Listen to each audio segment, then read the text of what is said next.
As we discussed earlier, I'm a huge advocate of creating a community around your brand where members of your audience can engage with each other, and a Facebook group is the perfect place to do that. Creating a group is pretty straightforward, just like creating a page, but a few tips. First of all, your group needs to have a central theme. Think of any kind of shared interest that your audience can bond over. There are groups for podcasters, content marketers, fitness lovers, women with curly hair. All of these things are perfect for Facebook groups because they're specific.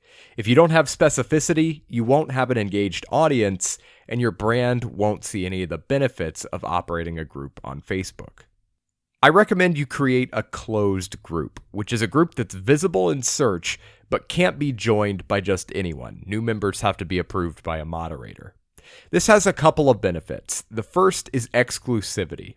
When someone gets approved for a closed group, they feel like they're part of an exclusive club, and that goes a long way when it comes to increasing engagement and maintaining a positive community.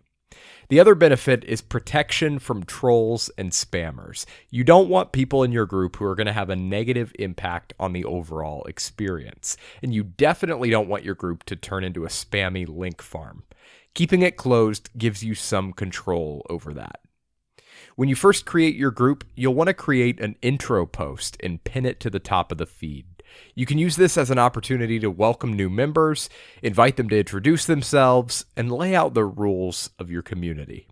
Yes, you need to have rules, and you need to enforce those rules.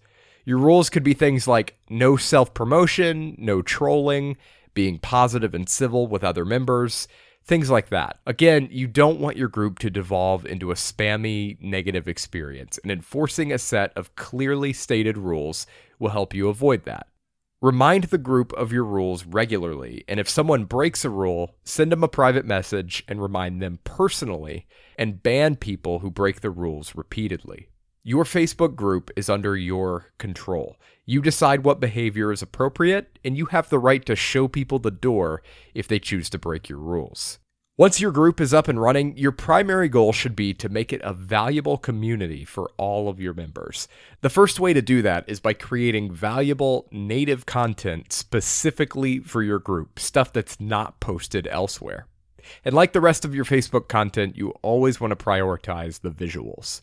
It's a good idea to give your members free stuff. Your group members are a lot like your email subscribers. They're one of the most engaged segments of your audience, so you want to constantly reward them with free value.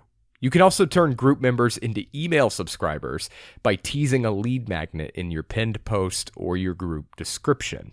Now, of course, groups differ from pages in that they're more community-oriented, so you should always encourage engagement and discussion. Even an occasional debate is okay, as long as it remains civil.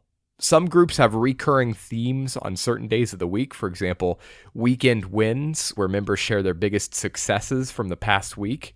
You can also open threads to help your audience members connect and collaborate with each other, and maybe even do a weekly self-promotion post where you encourage people to share what they're working on in the comments. And yes, of course, you can use your group to generate tangible business results. It's your group. You have what is essentially a captive audience. And as long as you're not constantly pitching your products, it's okay to sell from time to time. Remember, these are the most engaged members of your audience, and as you establish trust by providing consistent free value in the group, they'll be much more likely to buy from you when you ask.